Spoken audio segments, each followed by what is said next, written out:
This is the Week on Word, a podcast featuring a roundup of the most interesting, informative, and entertaining interviews from Word Radio. You can listen to Word Radio anytime, anywhere. Go to WURDradio.com and the Word Radio app. You can give us a play and download it today. In this episode, Jordyn Jay, founder and executive director of BTFA, Black Trans Femmes in the Arts, joined the Midday Show with Tiffany Bacon to discuss how the BTFA Collective supports and preserves the creative work of Black trans femmes across the globe. And Elaine Brown, former chair of the Black Panther Party and CEO of Oakland and the World Enterprises, Inc., joined Solutions with Amadee Braxton to reflect on her North Philly roots, her time with the Panthers, and her latest effort to build affordable housing in Oakland, California. But first, Pinky Cole joined Dr. James Peterson on Evening WURDs to share how she turned Slutty Vegan into a $100 million brand, lost ownership during a 2025 restructuring, and bought it back. Super excited to welcome to the program Pinky Cole, who's the owner and operator of Slutty Vegan, based in Atlanta, Georgia. In 2023, Miss Cole was added to Time Magazine's 100 Next list and has penned 2 Amazon bestsellers on workplace management and women in law. Coming into the city of brotherly love this Sunday, June 22nd, for Blueprints Empire, a national entrepreneurial brunch designed to empower the next generation of business leaders. We're happy to welcome to the program Miss Pinky Cole. Welcome to Evening WURDs. Hi, how are you? I'm doing well. How you doing? It's so great to talk to you. Congratulations on all your success. Congratulations on all your success. So yeah. I'm actually in Virginia right now at a pop-up. The line is down the block. I hopped off the truck just so that I could do this interview. Thank you. To chat with you. Thank you so much. So before we get into this weekend's event, talk to us a little bit about Slutty Vegan. I know for some of our listeners, like, why does this company called Slutty Vegan? Talk about the founding and the launch of this incredible brand. Well, I started Slutty Vegan in 2018, and this concept was just supposed to be like a concept that was supposed to be on the side. And lo and behold, it turned into one of the most popular brands in the country. And I'm just so blessed because in February of 2025 of this year, I actually went through a restructure, and I no longer own my company for 43 days. Wow. And I ended up buying my company back 43 days later. So when I say this is more than money, it's passion for me. My blood, sweat, and tears went into this business, and I built a $100 million brand on my back. And I'm so excited that I can be able to reach community and inspire entrepreneurs around the world. Wait, so hold on, Pinky. We need a little bit more details here. How did you lose it, and how did you get it back? So we went through a global restructure, and in total transparency, we had a lot of debt. We made a lot of money, but we also had a lot of debt. We had $20 million in debt. And, as a startup business, that is very intense. As you grow, we make millions, but we spent millions. We did a lot of great things in business. But, as you grow a company, you got to make sure that you got the right leadership in place. It's not enough to just be a good CEO and founder. You got to have good teammates. You have to have good people that are in alignment with your mission, and they believe in what you're building, because then they'll pay attention to every single item so that the business can continue to succeed. But because I believe in my mission so much, I went back and I bought my company. And not only did I buy my company, I got a whole new leadership team. I started from scratch. I brought in a new president, a new HR team. I brought in a new accountant. I got a new executive assistant. I got a new chief of staff. And I literally, I don't know who's listening to this, if there's any entrepreneurs listening to this, but sometimes you got to baptize your business. And that means you got to give it new life. Right? And it's okay to start over. Even if you take 10 steps back, you'll take 100 steps forward. And it's okay to do that, because you may come out better. And not only am I coming out better, I'm coming out bigger, I'm coming out stronger, I'm coming out wiser. And I'm so excited to be able to share my story in the next few days in Philadelphia about what it is that I went through and how I made it out stronger on the top.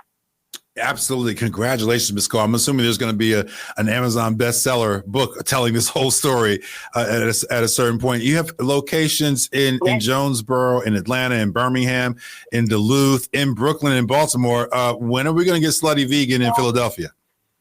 I'm coming. My husband, he's from Philly. He owns Big Dave's Cheesesteak. Oh, wait. Hold on. Wait a second. Miss Pinky Cole, you buried the lead. Okay. So wait, what's the name? What's your husband's business name again? His name is Big Dave. He owns Big Dave's Cheesesteak, and he's from Philly, Viola Street. Wow. In Philadelphia, West Philadelphia. He went to Overbrook. Good Lord, he is the son of Philadelphia. So I knew there's a reason why we like this brand and why we like this business. It's basically connected right here at home. But that's not answering whether or not we're gonna have. He's not gonna turn Big Dave's Cheesesteaks into Slutty Vegan. When are we gonna have a Slutty Vegan in Philadelphia? Well, we will come together. If we gotta do it, we're gonna do it big. So we coming one of these days. But I am coming. I am going to bring you some spiritual food when I come this weekend, and it's going to be so amazing. And I'm so excited to be. Philly is like home for me because my husband is from Philly, so I know everything about Philly now. So it's like a homecoming, a pseudo homecoming, because I get to come and talk to beautiful men and women about my journey in entrepreneurship, and how to do the damn thing when you're building a business. Well, you are definitely doing that. Let's talk a little bit about this Blueprint to Empire program and make sure we let people know where it is, and where and what time it's taking place and all that. But talk about the mission of Blueprint to Empire. Like, what's the overall mission of this event? I fell a lot on my face. I made a lot of mistakes, but I also got a lot of wins. So that makes me an expert. I didn't go to Harvard to get that level of education. I went to Clark Atlanta University, and what CAU taught me is about life. And what entrepreneur taught me about how hard life is. But it also taught me that it's beautiful on the other side as long as you continue and keep going. So for the people who feel defeated, for the people who are growing a brand, for the people who are trying to figure out how to scale, for the people who are just in limbo and trying to figure out what their purpose is in their business, this is the place that you need to be. Like, this is not we just clap, somebody come on stage and that's it. I'm giving it to you real raw, no chaser, no straw, and in the way that I built my business, in the most unconventional way, because oftentimes when you look on social media, people show you the pretty side of entrepreneurship, but nobody talks to you about the days where you got $80,000 in payroll and you might be short. Or you got a tax bill that you can't afford to pay, or you got bills that you can't call somebody and say, let me hold $2 million till next week and I'll pay you back. This is the kind of conversation that we are having at Blueprint to Empire. How to grow your company and do it right in the right way, mentally, spiritually, and emotionally. Because if your cup is empty, there is no way that you can fill it up in that business. I feel like veganism is a growth business for the Black community when you start to think about the health challenges and how so many of the disparate health challenges in the Black community. I'm not trying to disparage anyone here, but a lot of the disparate health challenges in the Black community can be at least partially addressed through changes in diet. A vegan diet can do that. Are you a vegan yourself, Ms. Cole? How'd you land here with Slutty Vegan? Because if you went out and just polled Black people right now, they'd be like, I'm not a vegan. I still want to eat meat. I still want to do this and still do these things. But obviously your business has been growing, and there are some direct health benefits that are specific to our community about this lifestyle choice. Well, it's interesting. I've been vegan for a very long time, since 2007. I haven't eaten meat since then. And before then, I grew up in a vegetarian household. My mother is Rastafarian. Okay. But let me tell you honestly what I've learned by way of veganism. It's not that people don't want to be vegan. People don't want nasty food. Wow. So if the food is good, it don't matter if they're vegan, flexitarian, vegetarian, meat eater, carnivore. It don't matter. If the food is good, they will eat it and they won't put a label to it. And that is the mission of what I'm building. Like, I want to help people to reimagine food in a way that she's never seen it before. Yeah, the name is Slutty Vegan, but I don't want you to think that you're coming to get a Slutty Vegan burger. You're coming to get a really good burger that so happens to be vegan. And that's why we've gotten so much success, national mainstream success, because we've been able to show people that, like, you can have fun and eat vegan. Thank you. And it doesn't feel like you're eating grass. You know what I mean? Yeah. So I know I got a lot of energy. I'm so full of life right now. God is so good. Okay, and make sure you put this part in the interview. Okay, God is good. Let me tell you, we're live. Thank you for that. Thank you for that, Miss Pinky Cole. We are live on the air right now. So everything you're saying is on this interview. People are listening to what you're saying right here and right now. It's all in. It's all going in. We only have a few minutes left. But listen, let me tell you something. Yes. I want to share this really quickly. Yes, ma'am. What God has been for me, you know how you go into a retail shop and they got clothes on a mannequin? God has been my merchandiser. Do you hear what I'm saying? And I know this might not be a spiritual program, but somebody needs to hear this. God literally had to put me on display so that the world can see the vision and the impact. And I'm literally on display, traveling from city to city, state to state, sharing my vision and my mission, and really what entrepreneurship is like with a little sprinkle of spirituality. And I'm so glad that I can be able to do that. Am I perfect? Absolutely not. But I'm so worth it. And I hope that I can change somebody's life just by even listening to this program. So I'm just excited that you even wanted me to be on this program, and I get to just speak the gospel of entrepreneurship. It just feels so good in my spirit. Let me tell you something. You're a superstar, Miss Pinky Cole. Your words are changing people's lives right now. I can promise you that. There's somebody listening to you right now like, man, I'm going to start my business right now. Let's get back to Slutty Vegan, though. Again, I see on the website you guys are opening up a store in Florida. Can you tell us where in Florida? I didn't make that announcement yet. Okay. Say that. Listen, you can always break news here. You can always break news on Evening WURDs, but if you're not ready to break it, it's okay. That I'm breaking is that I got another location and maybe two on the way.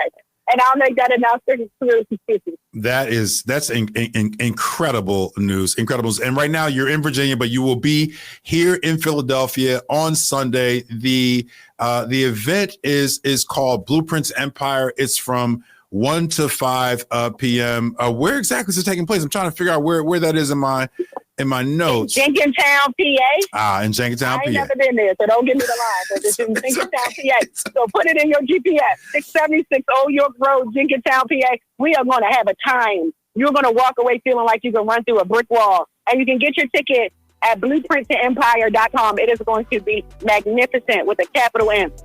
That is awesome. Miss Pinky Cole, thank you so much for taking time out of your extremely busy schedule. You're listening to The Week on Word. You know that WURD is more than just a radio station. We are a voice, a platform, and a movement for our community. Right now, we need your support. This June, Word Radio has a goal to raise $20,000. If you value what we do, bringing you real conversations, accurate information, and community connections, then show your support today. Help us reach our $20,000 goal by June 30th. Make a contribution at wordradio.com/support. You can make a one-time gift or recurring monthly contribution at any amount. Word Radio is for the community and in the community. This is The Week on Word, a podcast highlighting the top conversations on Word Radio. Make sure you look for and follow WURD Radio on social media. Up next, Jordyn Jay, founder and executive director of BTFA, Black Trans Femmes in the Arts, join the Midday Show with Tiffany Bacon. Now, my next guest joining me today is the founder and executive director of the Black Trans Femmes in the Arts Collective. The Black, or BTFA, if I'm saying the acronym correctly, is a worldwide movement that seeks to produce and preserve the artistic innovations and creations of Black trans femmes and address systematic inequality through advocacy and action. Jordyn Jay is joining us. Good morning. Welcome to the program. Good morning, Tiffany. Thank you so much for having me. No problem. Thank you for being here. I know I gave the basic overview of what the collective is about, but can you share just a little bit more detail and what inspired you to found BTFA? Absolutely. It's pronounced BTFA, but thank you. I'm so sorry. You got it in the right order. No, it's okay. Okay. I founded BTFA because I got my master's in art politics from NYU, and I wanted to figure out how I could use the expertise and resources that I gained to move my community forward. I noticed when I was studying art scholarship and when I was in art spaces that there wasn't much representation of the contributions of Black trans femmes to arts and media. And I knew from being a part of this community that we've contributed so much, especially through ballroom culture, which is now broken through the mainstream. And you can see it from the stage with Beyonce to HBO Max. And so I wanted to create a space where we could come together and we could produce our own work and we could preserve our own history. And so that's what we've been doing for the past 6 years. We have produced over 20 original works by Black trans femme artists. We've hosted 4 different artists in residence and supported them through creating work that ended up in the Whitney Biennial. And we have also created our own studio space where Black trans film artists can come and create work for free. And that's where we film our hit podcast, Femme Queen Crazy Sexy Cool. And we're also starting to expand that space as well to be able to produce more work, to be able to have workshops where Black trans film creators can learn about how to operate a camera, how to edit, how to do sound editing, how to do lighting on set, so that we can keep creating more opportunities for our community to show their artistic expertise. Awesome. Thank you so much for sharing that. And having a safe space to create is important. And talk about maybe some of your experiences that infuse how you create that space for the community to come in and learn and create, so that it always feels safe, so that folks always feel seen and always are heard. Absolutely. I think there's so many details that go into making not only a safe, but an equitable space, right? And so something that I'm always cognizant of is the little details that people who may not be Black and trans would miss of what it takes for a trans person to come and show up as an artist, right? So making sure that they have safe transportation, because so many Black trans folks are harassed on public transportation. Making sure that our artists are accommodated in a way that takes into account the extra measures that they have to go to get stage ready, to make sure that they have accommodations for their wigs, their special shoes, everything that they need to make sure that they are ready and they are confident. It also just goes into really building an environment that is centered around community and found family. So many of the people that work for BTFA are folks who have been in community with each other for 5, 10, 20 years. This is really a extended family. And so we bring that level of safety. And also with that comes accountability of, when things get unsafe, when things are, there's conflict. It's natural to have conflict, making sure that we talk through that and work through that and are really mindful of the type of energy that we bring to the space. Yeah. Thank you for sharing that. And, being a part of the Philadelphia performing arts community myself, it's a small community and there are various segments of the community. And often you'll see beautiful collaboration. Have you been able to collaborate with other organizations and other artistic groups within the larger artistic community in Philadelphia? If so, what have you done so far? And if not, who would you like to work with? Well, we haven't made it down to Philly yet, although we do have several artists that are from Philly. Our 2022 artist in residence, Eve Harlow, was born and raised in Philadelphia, and she's now our studio manager. So she's the person who oversees our studio. But we've collaborated with several art institutions here in New York. In 2023, we launched our Trans Day of Visibility campaign to put trans visibility into action.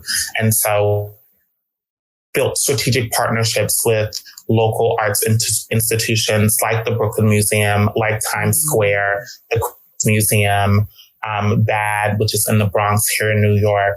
And we put our artists in those spaces that already had a dedicated audience and already, had this community of art lovers and exposed them to new art. And so that's something that we do often. We've also worked with the Leslie Lohman Museum, and Lincoln Center. Oh, I love it. I love it. I love it. And so I would love for you to get involved in what we have going on down here in Philly, because we are very much an arts town for sure. Yeah, and there are lots of great places to collaborate. Talk about some of your core initiatives in addition to what you've already mentioned thus far. So one of our core initiatives, what we were kind of built around, is community aid. So we recognize that in order for there to be a thriving arts scene, the folks who are creating the art have to be taken care of. And so when we started, there was nationwide protests for the Black Lives Matter movement. This was June 2020. So it was really at its height. And there was a protest that was happening here in New York City to honor the lives of Tony Pop and Nina McDade, who were two Black trans people who were murdered. And we were really concerned about the safety of our people who were in the streets. And so we created the Black Trans Protesters Emergency Fund, which was a fund to bail protesters out, to provide them with emergency transportation if they needed to get away from a protest quickly, to help them with medical support, any supplies that they needed. And so as that started to die down, we had a surplus of money because that fund went viral and we were able to raise $1 million in a week. And so then we dedicated ourselves to having ongoing community aid. So every year we put aside $50,000 of our budget to cover medical expenses, housing insecurity, food insecurity, emergency transportation, legal issues, and bail for Black trans femmes. Wow, that's important. And I'm pretty sure folks are very grateful for all the work that you're doing to provide those services and to provide that information. What has been the response? Like, have people really come to you and say, thank you for providing this? Have you interacted with people who say, you know what, I didn't know much about the community, but watching what you do and seeing what you're presenting, I have a different idea. Share some of those experiences. Absolutely. I think that, all of our artists are incredibly grateful. I've had artists say that, BTFA has changed their lives. I've been out at parties and had people come up crying to me that I didn't even know, saying how thankful they were for the work we do. I think the most impactful story was when we performed in Times Square for the first time. There was a little 6-year-old who came up to one of our artists and asked, "Are you a girl?" And the artist said, "Yes, I am." And the child said, "I'm a girl too, but my parents don't believe me." And it was a young trans girl who was traveling with a family friend, and she got to see herself reflected on stage in Times Square. And I can only imagine what seeing that at a young age would have done for me, because I didn't really see trans people at all until I moved to New York City at 18 years old. So that type of impact is exactly what we're going for, to let trans folks, whether they're in New York or whether they're anywhere in the world, whether they see us in person or online, to know that they're seen, that their voice matters, and that they can create and that they can be artists and fulfill all of their dreams beyond what the world tells them they can. Yeah. As you know, we are in very divisive, very crazy times right now. Is it as important to you that folks who know nothing about your community have a greater understanding? Is it more important for that message to be out, or is it more important for your community to just celebrate who you are? Or is it both? It's both. My first priority is always our community, because they are so under attack and there's so much propaganda being spread about the community. And something that I experienced when I first started transitioning was I didn't have a trans community. I didn't know any other trans women. And so all I saw about myself was what was reflected in the media. And it made me feel like there was no hope for who I could be. There was only death and violence and trauma and hatred connected with my identity. And so I want every trans person to see BTFA and to know that there is hope, joy, and resilience that's connected to this identity. But it's also so important for people to see BTFA and to experience art from Black trans femmes, because I think art really transforms the way people think and see the world. And that's been my experience as well. And so to be able to listen to a song by a Black trans artist and relate to the lyrics, or to be able to see a performance and get excited and hear the artist's testimony and understand that this is a human being, I think those things can help to change people's minds, can help to influence the next time they get in the ballot box and have to make a decision that could affect trans people's lives. They can remember that time when I saw BTFA perform, or I really connected with this art by a Black trans femme, and it made me understand them on a deeper level and have more empathy. And I've really already seen that transformation even within my own family, in the way that they talk about the trans community and art advocates and share BTFA's work in their own networks. Can you speak on that a little bit more? I'm not to be all up in your business, but there's something about sharing those stories. I think some folks just don't make the connection. But when you share about your own journey with your family, I think that can sit home for many people. Do you mind going into that a little bit more? Yeah, absolutely. I am originally from Jacksonville, Florida. So my family is very Southern, very Christian, and just wasn't really exposed to much of the LGBTQ community at all before I transitioned, let alone the trans community, right? And so there was a lot of education that happened early on and, helping them kind of understand where I was coming from and how this change was me coming closer to myself and me opening them up and sharing that with them. And so it's been a journey for all of them. But I think, my mother is just such a great example of someone who's always interested in learning. Immediately she was reading books and sending me passages from Janet Mock's autobiography or watching Paris is Burning on Netflix and asking me questions about ballroom and the community, or asking to attend a ball and get to see it live and in person. And I think a really great moment for me was also when we performed in Times Square. She flew up from Florida and she was having a conversation with the sound engineer. And she said, Jordyn, can you come here real quick? And I just want you to answer a question. And she said, is this a drag show? And I said, no, it's not a drag show. There are drag artists performing, but not all of these people are drag queens. Drag queens, to be a drag queen is a performance. It's not an identity. These are trans women. Mm-hmm. And so she turned to the sound engineer and said, exactly, don't call this a drag show again.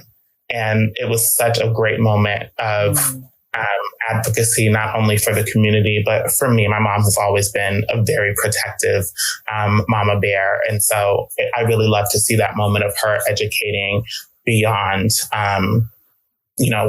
what trans identity actually is. Okay. That's a beautiful story. Thank you so much for sharing that. And my hope is that those who are listening to our conversation today are really leaning into your very human experience, your very human story about acceptance and love and finding yourself. And in a moment on the show, I'm about to slide people into some real strong nostalgia. Let's talk about some songs that resonate with you from back in the day that make you feel on fire, that have the strongest memories for you, that you use as motivation as you go on about your day. That is a really great question. I think two songs that always put a smile on my face and just change my energy are I Love Your Smile by Shanice. Okay, yes. Yes. And Happy by Ashanti. I just remember I was, before, I'm a huge Beyonce fan, but, before Beyonce made her solo debut, I was all about Ashanti. My wall was covered in Ashanti posters. And I remember when that video came out and me and my sister trying to copy all the dance moves. And it just brings back such good memories of us growing up and making up dances in our room and putting on performances and making our whole family watch. Yes, I love that. Okay. And I forgot about that song, honestly, from Ashanti. I'm a little bit older than you, so I was thinking even further back. But yes, that's a good song. Talk about how music and other forms of the creative and performing arts just are like air for you. Yeah, I think music is the most emotional art form that we have, to be able to listen to someone's voice and to hear either the joy, the pain, the longing, the regret in their voice and really be, transformed and be in that moment with them is something that is so special. It's so healing. It can be so cathartic. I'm a very emotional person. I'm a big crier. And so, my friends are always like, why are you listening to all that sad music? But I can just go into that mode and just release all of the emotions that may be pent up, things that, think of. And so, I love R&B for that reason. I love Faith Evans. I love Whitney Houston. They really bring that emotion out of me. I also love voices like classic with Barbara Streisand and Aretha Franklin. They were so good at portraying that emotion through their music. And it's an escape from reality, but also brings us closer to the parts of reality that we try to avoid. And I think that duality is what makes it so amazing. I love that. Thank you so much for sharing and going in the Wayback Machine with me for a moment.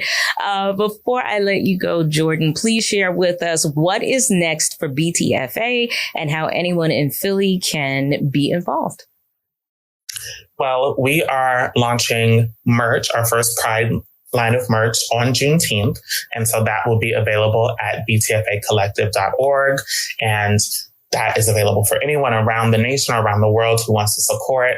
And you can always follow us at BTFA Collective on Instagram, Twitter, TikTok. We share the artists that we work with. We share the products that we're working on. And so there's always new opportunities to learn something new from the community. Or if you're a part of the community, we're always sharing opportunities to work with us or to work with other agencies. So please follow and stay tuned and stay involved. I love it. Jordyn Jay, founder and executive director of BTFA Black Trans Femmes in the Arts Collective. Thank you so much for sharing this with us today on WURD. I appreciate you. Thank you, Tiffany, and happy early Juneteenth, everyone. This is the Week on Word. Why is Word important to the community? Thank you for asking. Let me count the ways. And it's one of the most important radio stations in the country. Word has always been a platform for Black people in Philadelphia. We're one of the only Black-owned talk radio stations in the country. We're one of 4 in the nation. You know, a lot of what's going on in the world today, I think, is a result of people feeling like they don't have a voice. Without Word, we wouldn't have such educated, loving, caring people of color who really are interested in what's going on in neighborhoods around the city. Word creates such a sense of community in the Black community here in Philadelphia. It amplifies the voices that are mostly marginalized. It allows you to speak and be heard and to create your own narrative, your own story. It's a place where we can share our thoughts, our ideas, our dreams. You control who and what you say about yourself. Every community needs a hub. Giving voice to the community, and without the community, there will be no word. We are one and the same, and it is not a game. WURD. You're listening to the Week on Word podcast. To learn more about our programming, simply visit WURDradio.com. Our last conversation for this episode features Elaine Brown, former chair of the Black Panther Party and CEO of Oakland and the World Enterprises, Inc., joining Amadee Braxton on Solutions. Elaine Brown is a former leader of the Black Panther Party as Minister of Information and then Chairman. She is the author of A Taste of Power, her autobiography, and The Condemnation of Little B. A Taste of Power is due to be is made into a film, I believe.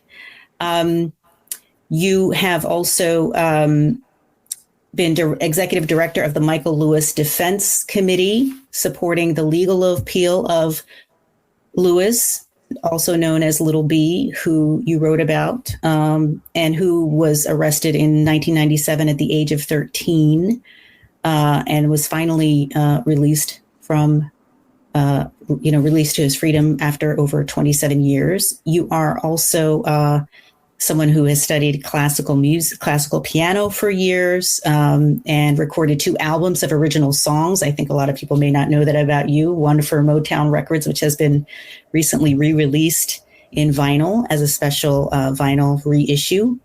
And you are a mother, and you are also the CEO of the nonprofit organization Oakland and the World Enterprises, Inc., dedicated to launching and sustaining for-profit businesses for cooperative ownership by formerly incarcerated and other people facing extreme barriers to economic survival.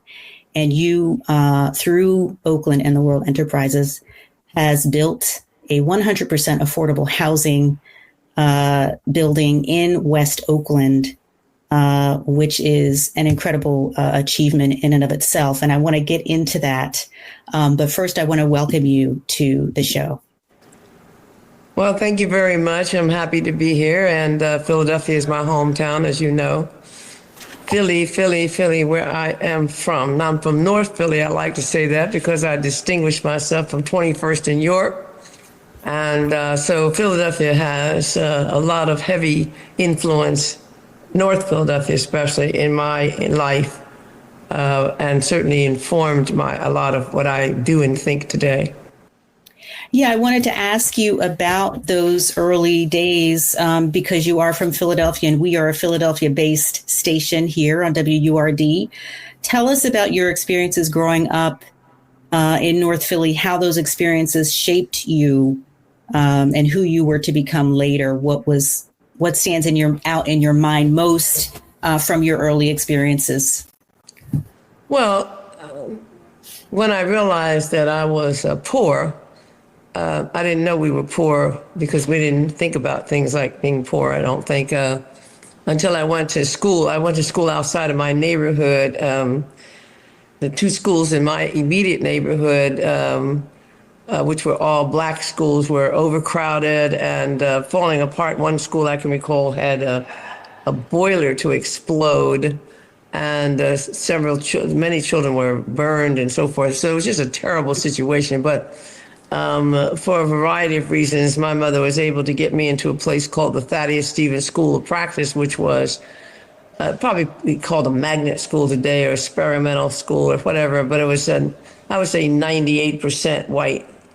And then with like the two little colored kids, one Puerto Rican and a gypsy and a Japanese or something. I mean, very, very few people of color.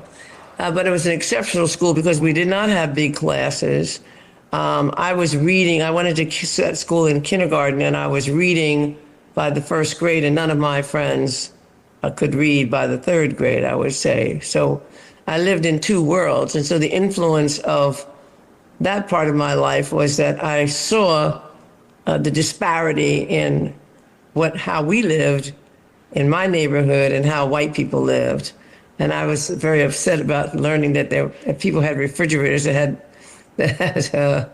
had ice cube makers, because we had an ice box and we had roaches walking all over our house, and mice would walk across the table and my grandmother would just flick it off the table and keep on eating. It was dark in our house and it was very overheated from coal heat, which was, it's amazing we were still alive. And so the idea right away that we lived in these two different worlds and that there were people with much, much more than we had made me resentful. But I started seeing it from a very sort of individualistic way, the way we do today. We still have, we don't see ourselves as a group, we black people in America. We don't even say black anymore. We like to say African American. I'm not an American by any stretch of the imagination. I don't pledge allegiance to anything that this country has done. But the point is, I began to see that. And while I became confused as to being black and being white, or as we used to say, just trying to be black in a white man's world, I became confused. But on the same token, I was able to call on that history when I finally understood that this wasn't something that was peculiar to me or my friends, but that this was an institutionalized problem of racism and capitalism and oppression of people by a small group of white capitalists and ruthless people who had stolen this country and murdered the people who lived here, the native people who were here 10,000 or more years, brought us here as slaves and so forth. Once I was able to really understand that, then the history of North Philadelphia and the oppression of my mother and my grandmother and my aunt where I lived, and living in the James Weldon Johnson homes and living in 17th and Venango and 18th and Erie and all throughout the hood that I lived, I realized that I could call on all of that to really be conscious of what needed to be done for our people, that we needed to begin to have control over our lives and our destinies. And that allowed me to become a very committed member of the Black Panther Party. How did you get introduced to the Black Panther Party? You got introduced to the Black Panther Party when you were when you had moved out to the West Coast. Right. What was the choice point for you to really get yourself immersed in it? Well, that's a great question. I like to talk about it too, because I write about this in my book, but a lot of people don't realize that I had a nodal point, as you're saying. There was a point of realization, you could say, something that Christians might call born again. There was that moment when I knew that something had changed forever. And I was living at the time in Los Angeles, and it's a long story, but at that time, by this time, I was neither black nor white, but I certainly wasn't black. I was walking around with false eyelashes, and I lived in Westwood, which is a very, very upscale enclave, mostly white people. It's the home of UCLA, but the surrounding areas filled with people with quite a bit of money. And I was living there because... When you say you weren't really black, what do you mean by that? Well, I didn't have any kind of connection to black people or white people. I felt I was so above and different because I knew I wasn't white, but I didn't necessarily want to be black. Somebody asked me, well, did I participate in a march on Washington? I said, well, why would you ask me that? I didn't have anything to do with, civil rights and working people's rights or anything. I knew that I could make money. I was acceptable to white people, and as white people would tell people like me, things like you're articulate, or you don't talk like other black, you don't even look like other black people. And black people have to make some decisions. I don't care who you are, and I don't care if you think you came out of your mother's womb with your fist raised in the air. You're lying because you're living in a white man's world, and you had to deal with the fact that everything about us was considered negative, and everything about white people was considered positive, and we had to try our best to get back to black, we can say. So I wasn't back to black, and I was living in Westwood, and I was living there, but there was another black woman in my building, which I was surprised to find, and she called me sister, and this was in 1966. And she called me sister, and she had a dashiki or some type of African type robe. And she had her hair in an afro, and I was looking at who was she talking to, calling somebody sister. I wasn't her sister by any stretch, but I knew what the phrase was. It was surrounding me, but it didn't have anything to do with me. So that's what I meant. That's what black people were doing. What did it have to do with me? Nothing. So she said she had heard me. She thought she heard me playing piano and wondered if I could teach piano to these little girls in Watts.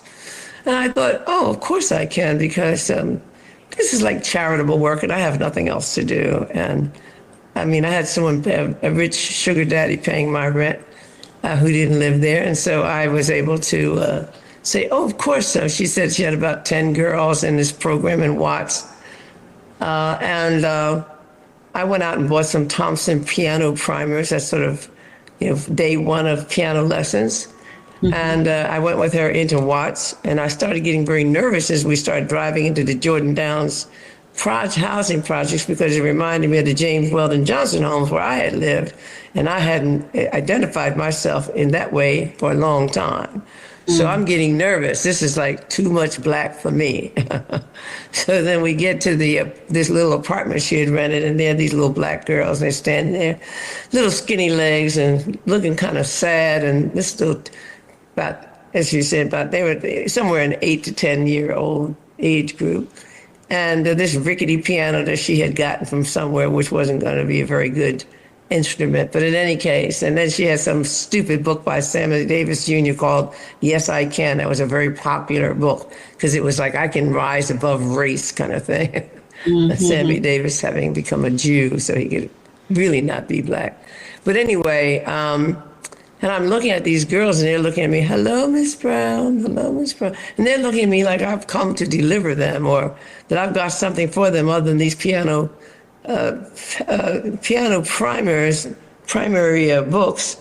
And so I thought, oh, I can't look at these girls. They're looking at me like I have something to bring them.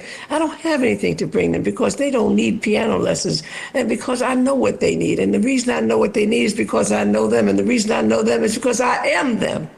And I forgot myself. But that day I remembered me. And I remembered all those girls in my neighborhood who got pregnant at 13 and 14, and all those boys that were dead by 17 or 18 or doing time in the joint. And it all came rushing down in the faces of these sweet little baby girls. I said, oh, I can't go back here. This is too much, this mirror. I can't look in this mirror. Cannot look in this mirror. So I said, well, nice meeting you, and I'll be back next week. And Beverly, this woman, said, what's going on? But I did go back, and I gave up my sugar daddy, and I gave up a lot. And I became Black, as I say in my book. I became Black. That is to say, consciously Black. Yeah. Conscious, but I didn't know what to do with it. And so then we get to the next part. Talk about some of the, I without going into all of the details of your life in the party, but because that would take us hours probably. But what are some of the things you learned being in the party? Maybe some of the cautionary tales, but also some of the positive lessons that you have taken with you since being involved? Well, that's a very, very, very broad question, obviously. I learned a lot. The Black Panther Party informs my life. And I do want to quickly say that the next great influence wasn't these little girls who drove me to the Black Panther Party. They opened my eyes, but when I looked around, I didn't see very much until there was the Black Panther Party forming, when so many people were, speaking Black, talking Black. You had everything from the last poets and Gil Scott-Heron and a culture of Afrocentricity rising and all of this other stuff, but nobody was really making a move until the Black Panther Party began to evolve as an organization after the two incidents. Well, the main one was in 1967, October, when Huey Newton was charged with the murder of a white cop. So this was the story of the Black man kills the white cop, not the typical story where we're crying and whining over George Floyd. Whose streets? Our streets? No, these are not our streets. What did we do? Oscar Grant here in Oakland, and so many other young people, Blacks killed by the police. We haven't responded in any meaningful way since the days of the Black Panther Party. So the Black Panther Party was doing something that had not been done. It was taking arms against a sea of troubles. That was number one. Number two, it had an ideology. It wasn't just to be Black and militant, whatever that meant. Malcolm versus Martin, which was certainly far from the truth of the matter. But in any case, the Black Panther Party represented a fundamental change in our struggle from civil rights to Black liberation, or more importantly, to revolutionary change, meaning the fundamental dismantling of that entire system of government and private corporate power to the people, as we used to say. So it was important to have this larger understanding that now that I know that I'm Black and we're Black, what does this mean in terms of our existence? Dr. King said in 1967, around that same time, where do we go from here? We have the Civil Rights Act, the Voting Rights Act. But when I look out, he said, pardon me, on America, I see that the Black has half of what is good and double of what is bad. Where do we go from here? Now, when we look out today, that's the same thing. And we have no analysis. We want to do things like repair ourselves. We want to have healing. It's like art as expression. Things like this, we're really not trying to make a change because we don't want to disturb too much. We don't want to lose anything. So the Black Panther Party came along and said, everything is on the line. Everything has to change. The entire structure has to change. Now, could we do it in our lifetime, as we so arrogantly stated at one point? No, we could not, because this was a 400-year endeavor. And we were a minority in this struggle, and we were unarmed and with money or guns. We didn't have anything. But the one thing about the Black Panther Party from then to now, from my perspective, is it had a plan, it had an agenda, and that agenda was Black liberation. That remains my agenda. And so the biggest thing that I can say about the party, of course we made mistakes. We stand for criticism, but people ask me things like, well, what was it like to be a woman in the Black Panther Party? Well, what was it like to be a woman in the NAACP? Did anybody know anything about women in the NAACP, SCLC, SNCC? Where were the women? So, asked about the Black Panther Party, we probably had more leaders, women leaders, Kathleen Cleaver, Erica Huggins, so many others that were local leaders and so forth that people don't know about. And they always ask me this question as though we were some dumb broads who had somehow gotten involved in this organization of chauvinistic, brutal men and just like being there with them. Are you insane? I was a revolutionary. I didn't join the Black Panther Party revolutionary. I didn't join the Black Panther Party to get a man. Are you insane to ask us such a question? It's an insult to the sisters that we were strapped too. If you were in the Black Panther Party, you were going to be trained on weapons. If you were in the Black Panther Party, you're going to sell papers, you're going to work in the breakfast programs, and as we evolved, you're going to work in everything else, despite gender wasn't a role in the Black Panther Party. So, certainly there was chauvinism. We didn't get these brothers from revolutionary heaven any more than we came from revolutionary heaven. We thought we were supposed to cook and be the little woman or whatever we thought. So we thought of ourselves as revolutionary. And I think of myself as a revolutionary today. I'm not advocating for reform, for change, policy differences, and all this other stuff. I'm advocating for creation of the conditions so that we will be able to create the kind of fundamental change where we will in fact be free, because we cannot be free in the current scheme of things, period. That's not going to happen.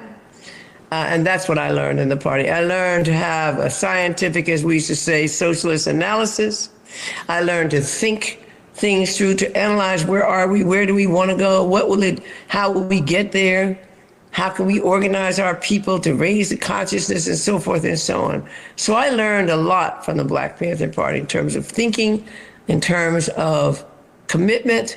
This was a disciplined paramilitary organization that our people were dedicated with their lives. We all thought we were going to die, and so many of us did.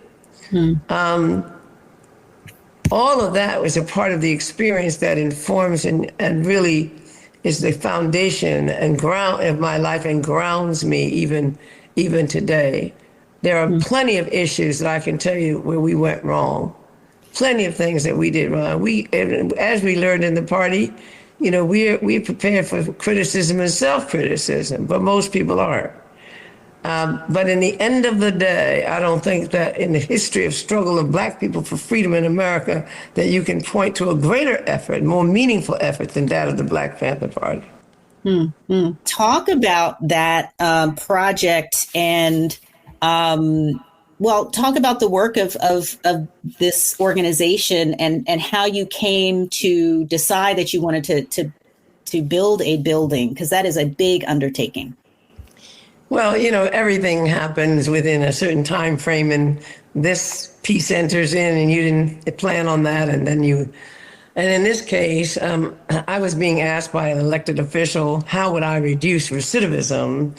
Can you imagine that this is where we've come to, talking about reducing recidivism? We're not even talking about too much else. But anyway, and I said, well, anybody coming out of prison has to be given a job or some money, because there's no making it. You're not going to get a job, generally speaking, because of your former incarceration.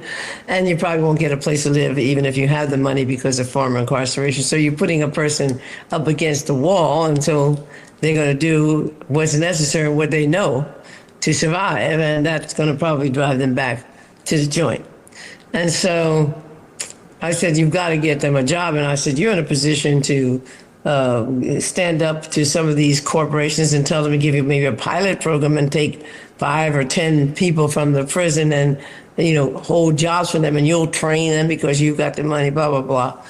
And so that was the end of that conversation. But about a month later, he called me again and said, do you have any other ideas? And I said, well, did you do what I told you to do? Too scary. But anyway,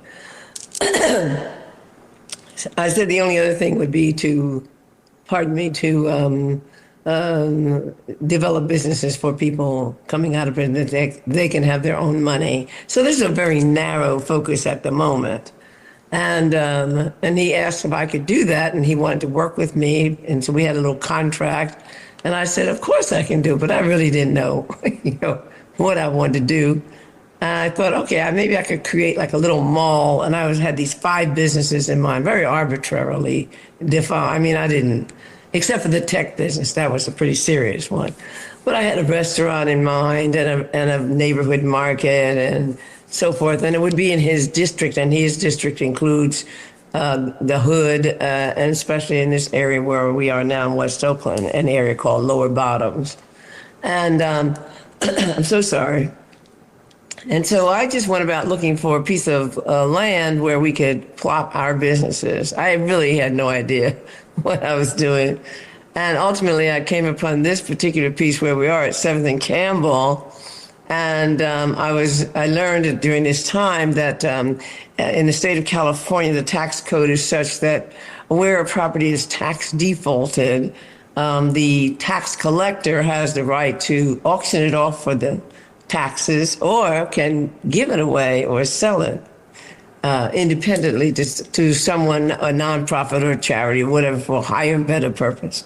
So I said, well, here's this beautiful piece of property. Not beautiful. It was 30 years blighted and filthy and dirty, like so many properties in Philadelphia, especially where I used to live. It was tax defaulted. And so I asked the tax collector to give it to me because he could. And he said, well, I can't give it to you, so forth and so on. You've got to talk to the city because the city became some long bureaucratic thing. And I said, well, all right. I just went everywhere for the next 6 months and said, give it to me. I went to the city council. I went to the city housing department. So forth, give it to me. Give it to me. Give it to me. Now, give it to me right now. I mean this. Give it to me. Mm-hmm. And I didn't play with anybody. And then that's the good part about the Black Panther Party. I'm pretty fearless. And, I tell people the only way you're going to shut me down is you have to kill me. And I don't think you're bad enough to do that. So I'm going to keep on saying, give it to me till somebody does. Well, I finally was able, through the mayor, the then mayor, and so forth, to make a deal to license the property with the caveat that I would build affordable housing because that's what they claimed they were going to do. So I said, that's no problem. Lord have mercy. Because I think if it looks like something that can be done, I probably can do it. And we had already built housing. As a matter of fact, the Black Panther Party started something called, under my tutelage, in my leadership moment, we started something called Oakland Community Housing. And the owner of this property, the one that was the tax defaulted entity, was Oakland Community Housing, if you can believe that. Wow. It's not possible, right? Moment. No, unbelievable. Wait to hear this part, though. On this block, on 7th Street between Campbell and Willow. This is the very block of 7th Street where Huey Newton in October of 1967 got to a confrontation with the police. Huey was shot. Cop was killed on this street, on this block, in this very little small block. I said, well, I got to have the property. Right? It belongs to me. Are you kidding? I went through hell to get the license. The city finally gave it to me, very, very reluctantly. And then there was a long climb up to how to develop. And in the meantime, we cleared the land. I got enough money from this place and that to hired about 8 to 10 formerly incarcerated people at $20 an hour cash. I paid cash. I mean, I didn't pay cash, but I just didn't want to take out taxes because I figured they're not going to make enough money. Why file taxes when you can just... so sorry. Anyway, and we cleared the land, and I got a sister who was a farmer, urban farmer, and she helped me to develop a farm there. And we had 40-some beds, and we made... we had lettuce and cucumbers and whatever. I'm so sorry, I have to cough again. That's okay. And so we built a farm. And we called it West Oakland Farms, but we couldn't sell much. And then COVID came after a while. But we were selling to restaurants. There's a couple of Black restaurants, a couple of vegan restaurants. And what we didn't sell, we gave away to the people in the community. which was just a lot of fun on a side note, because this is a pretty rough area, but everybody liked this place that we had. Eventually, we built some trailers there. Eventually, we started bidding for money to develop housing. There's a lot of affordable housing money out there, but it's never available to Black people. Not only Black tenants, it's not available to Black developers. No Black developers putting up a lot of affordable housing. They try to build a little market housing, maybe. And this building, ultimately, the budget was $80 million to construct it and put it together. 80 million. 80 million, yeah. Because in California, we have the most, listen, the average one bedroom here in Oakland is running around between $3,000 and $3,500 a month. Wow. Not even a special, not even like luxury. So, and so the cost is prohibitive. So they build it, they want to get their money back. And I didn't have anything to do with that. But the other part was I would create commercial space on the ground floor, what they call commercial, which I call the businesses and the cooperative business. So I've made space in this building for a restaurant, as I said, and for a neighborhood market, for a fitness center, a tech center, the most important, and an urban farm up here on this floor.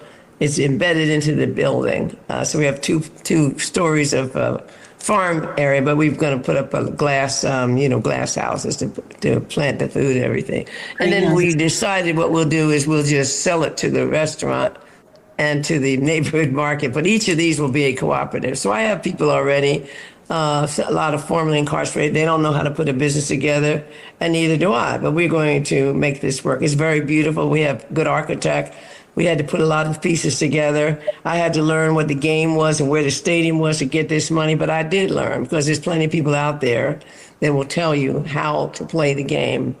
We were able to get, like in the beginning, we got, maybe $250,000, $250,000 from the county. And then I went on to apply for other money.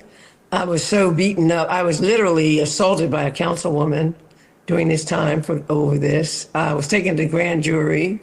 I was sued by another Black developer, but I won all that because I'm still standing at 82 years old. And as I told you, unless you're going to kill me, that's all you got. And none of them was bad enough to do it.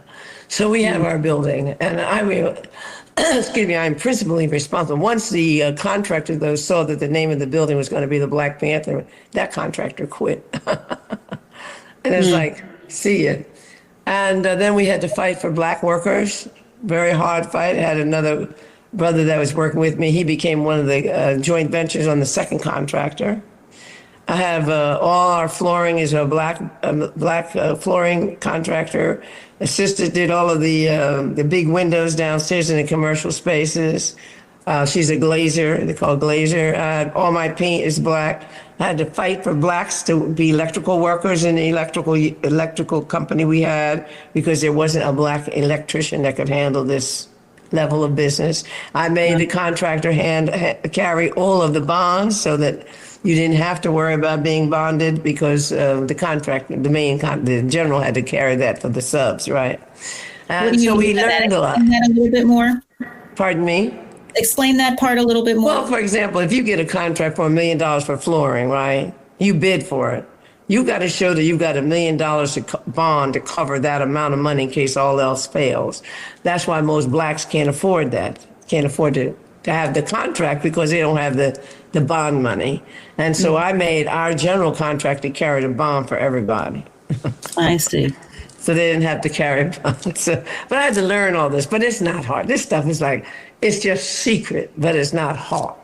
Okay, you don't think Trump is smart, so we know we're smarter than Trump, and I know I'm smarter than Elon Musk, because this is a racist cracker from, from South Afrikaner, an Afrikaner, whose daddy stole from our people. This guy is not a genius. This guy, what does it take to get contracts for the government and have a bunch of other people study something, and you have a so-called electric car, and all you're doing is, gathering data, which we call data is the new oil. Data is all that matters, to have a database of all these different people so you can start manipulating this.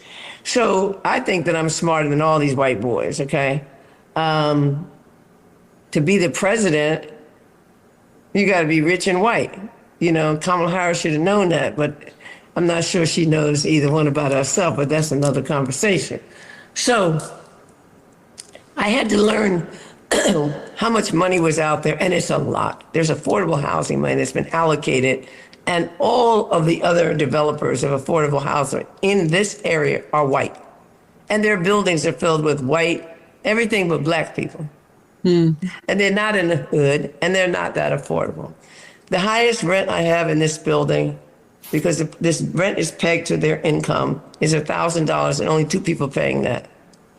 The lowest rent I have is $50 a month, and I've got 2. I got 2, but the average person is paying between, I'll say, $300 to $500. This is 2 bedrooms. This is 1 bedroom. This is a studio. We put a bed in every bedroom, with bedding, you know, mattresses, everything. We put a couch, open out couch in every living room. We put a dining table with chairs in every dining area. We have pots and pans and dishes and forks and knives and towels and household products. So this is all pre-furnished for people? Well, we offered the furniture was in the thing. You don't have to move in, but most people moved in. All they had was bags with their clothes in it, garbage bags with their clothes. Our laundry is free. We have a laundry room on every floor. We have 4 floors, 79 units. We have free Wi-Fi and we have free utilities. We have 20,000 square feet of solar panels on the roof. We have a multi-million-dollar state-of-the-art vapor mitigation system under the ground so that groundwater toxins are not getting into our building.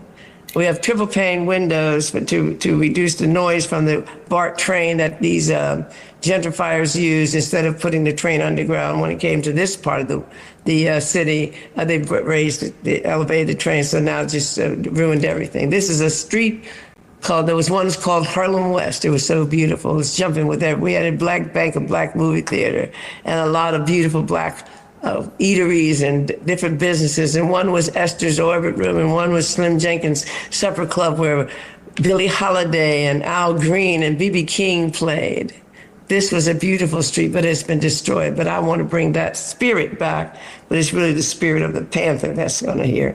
So that we're saying, if you think that you're going to wait for these white people to come along from Donald Trump, what's the difference between Donald Trump and Joe Biden and Barack Obama, for that matter? Not much, other than Trump is an over-crude racist. But in the end of the day, what is the agenda that's different? Barack Obama bails out banks and then kills Gaddafi. Joe Biden, I don't know what he did that made a difference. The system isn't changed. You know, under Joe Biden, Silicon Valley Bank was bailed out, but nobody paid attention to that little detail, $35 million. Just like that, for 35 million. But so the point I guess I'm making is we have got to make a decision that we, Black people, will seize our destiny. That was the first point of Black Panther Party. We want power to determine the destinies of our Black community. We do not own or control anything in this country, not these cameras that we're looking on. We didn't make them, we don't control them, we don't know where the satellites are, we don't run nothing. And until we decide that we've got to seize control of something, we will be always running around begging, asking for another little program for little kids to have, you know, the school system fall apart, it goes on and on. So what I see this as, and hopefully maybe I'm seeing this in a grandiose light, but I see this as locking down this particular corner and saying, all right, we're going to start something else. Here in West Oakland, home of the Black Panther. Home of this is considered one of the most radical congressional districts. It is the most radical considered in America. But the only reason for that is the Black Panther Party. So I'm like, and everyone loves living in a building called the Black. You'd be surprised. These people like Black Panther. That's where I live, Black Panther. And we have so many other wonderful things. So I'm really excited, and it keeps me going at 82 years old. I'm not going anywhere that I know of. Never know. Sly Stone, same age as I am, born the same year, the same month. I said, Lord, have mercy. Oh, really? The same month, March of 43. Wow. But the point is, as long as I'm breathing, this is, for me, a continuation of my work when the Black Panther Party is folded up and gone away. And there is no replacement. So here I am with my one-woman band, trying to make something happen. I got a lot of good people working with me, and I'm building up our force so that we can say, all right, we're going to build out this neighborhood and begin to control this part. And then people are going to say, well, if her ass could do it, excuse my language, I can do that in North Philly. I hope you can. I can do that in Detroit. I can do that in Houston. I'm going to show you. I'm going to make a documentary, by the way. I am making one on how I did it.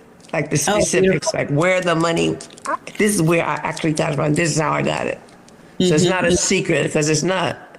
The money is there. Pardon? Yeah, this can be a model for other places. I'm hoping that it will be a model. I'm hoping. Yeah. That's my greatest hope, is that it's certainly not a panacea, but if it can be a model that others can say, well, if she did it, hell, I can do it. I want you to say that. Right. I want people to I want to ask you one last question related to that, which is you are somebody who, from listening to you, you may not have all the expertise at the beginning, but you have an idea, and you dedicate yourself to it, and you work it out, and you make it happen. And a lot of people have something inside them, like an idea. People listening, sitting with an idea, but who don't have the confidence or courage to bring it into being. What advice do you give people about how to bring something into being? Well, for me, it's really a great question, because I try to figure out, well, why do I think this? As I said, we first have to accept the fact that we are really an exceptional people, we Black people. We have come through conditions that are almost impossible to believe. Huey Newton actually asserted at one point, not long before he died, that when people said we were good in sports, that was a suggestion that we were somehow, sort of not really sort of savages or animals, and we were so strong or something like this. And he said, well, I think that's true, but I think all of it is true. He said, because I believe that the Black in the United States has evolved to be a superior being, coming through losing everything, our name, our land, our language, our God, and everything else that we can think of, still surviving, being the most creative, the only cuisine, the only music, country music coming out of the Black experience, all of that, and still here, and still being the most innovative and the most creative, that nobody could imagine such a thing. So the first thing we have to do is to say, if you think you want to do something, but I don't care how big it is. Now, I'm not talking about I believe I can fly. We know where that went. So we don't believe we can fly. But do you think that you could do this? Is there a way to do it? Is this logically, is this reasonable? Is it like, if you want to have some fantastical thing, all right, that's, like whatever. But the point is people can fly, but they had to create a machine for that. So that's the way to think. How could I do this? What does it require? I honestly don't know. I got to find a place to put these businesses. So that's all you got to do is say, okay, if I want to do this, where am I going to do it? How will I get the money? I'm just going to spend some time looking around, seeing how did other people get the money? Where is the money? I don't know. But you don't have to be fearless, but you have to not imagine that these white people that are in charge of all of our lives are smarter than you. You born, like my boy in the book I wrote about Michael, he's born into the crack house. You got to know how crack got there. I tell people, I grew up in North Philly, pretty rough, but nobody I knew was on crack. People go, really? People that are like, it's like I'm asking, I said, why do you think that is? And it's like I'm asking, can you explain the Big Bang Theory? Why do you think there was? Because there was no crack. It's just that simple. That's why there was nobody on crack in my neighborhood. There was no crack to be on. Now, once you understand how this happened, the whole CIA, Dark Alliance, Gary Webb's book, blah, blah, blah, you've got to do some reading too. You got to learn some stuff about the world you live in. You cannot be looking at social media and worry about your cousin being on Facebook and think that you're going to take an hour or two going to a little rally and go home and eat a vegan sandwich and that's going to be good. That's not it. But you got to put in some work. Malcolm Gladwell says 10,000 hours. You may not have 10,000 hours. But if you don't put in work, that's how you learn. Everything is available, just about. That's available. Everything that is available is available. We can't explain a universe of billions of years. That's like impossible to comprehend. But we can talk about the history of how did we get here? Is this something wrong with us? How did we get here? And all you have to do is look at a little bit of history and understand the link between 400 years ago and today. Mm-hmm. And so then you go, well, okay, well, how do I undo that? How do I address that? And you can have a million things, but if you think policy change is going to do it, then you're putting your hands back in the same hands of those that oppressed you. Mm-hmm. So the first thing for me is to recognize that the oppressor is not coming to get us, not going to get us.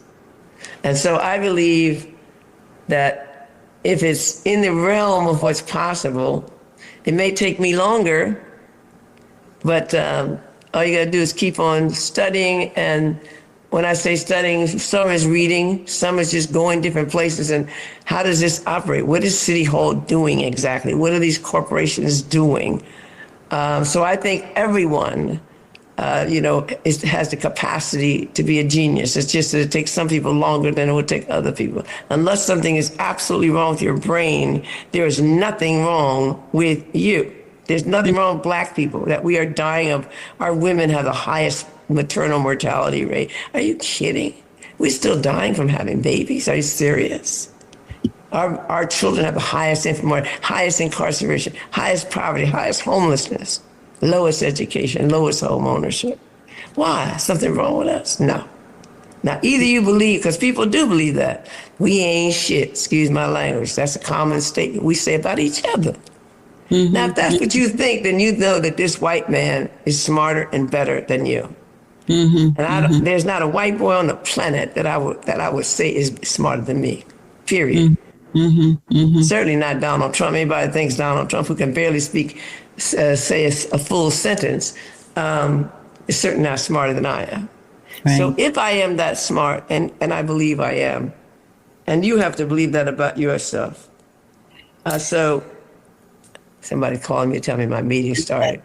And so I'm getting off. Self-concept, self-belief, and doing the homework. Well, doing the homework, but it's not just believing in yourself, like, why believe I can fly? No, it's like saying, what is the reason that I can't do this? Like, if you want to be a doctor, you don't think you're going to just jump up one day and be a doctor, do you? You got to go get your biology, your chemistry. That's the stuff. Elaine's not going to be a doctor. So I already know that I'm not going to put any work into biology. I'm not, because I have a block on my head, okay? So the question is, what am I going to do? Or people say, well, I'm an artist, and so that must be enough. It is not enough. Every last one of us, Emory Douglas was an artist. I'm an artist. But I was a revolutionary who happened to be an artist, not an artist who just thought I could sit back and not get hurt. You might have to take some chances, too. You might have to take some chances. You might lose your job. But what is more glorious than the life I've lived? And I don't have any money, believe it or not. I'm fronting and stunting all the time, but I really don't have any money. I try to look good when I step out as we do, but otherwise I don't have any money. But no one could probably have a more rich life than I've had. Truly, I've had a rich life. And we're all going to die. We're all going to die. That's the sad part, that we are conscious of that. And when I go to bed at night, I can look at myself and say, I'm at peace with myself, because I know I put in the max.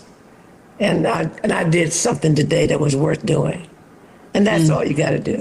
And I do believe that if we ever find that place and don't accept this question of inferiority, that we are truly brilliant. I mean, almost every single thing that you can talk about comes out of Africa.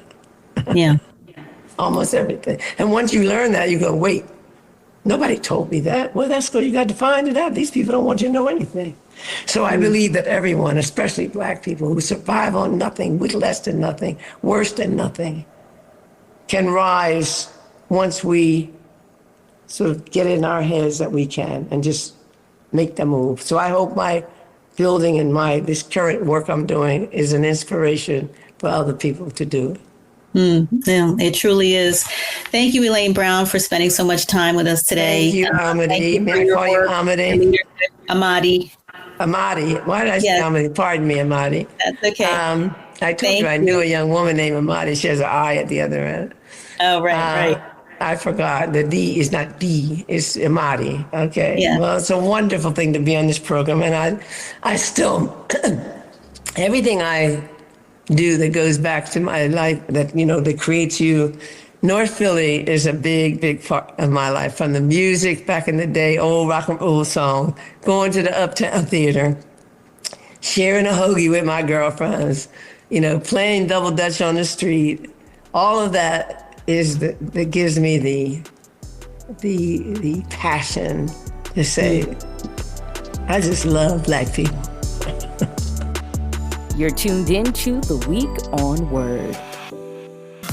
Represent your favorite station in style. Look for Afrocentric tees, hoodies, tumblers, notebooks, mugs, and more. Just click the shop tab at wordradio.com. Show the world that you're all about Black Talk Media. You gotta look good.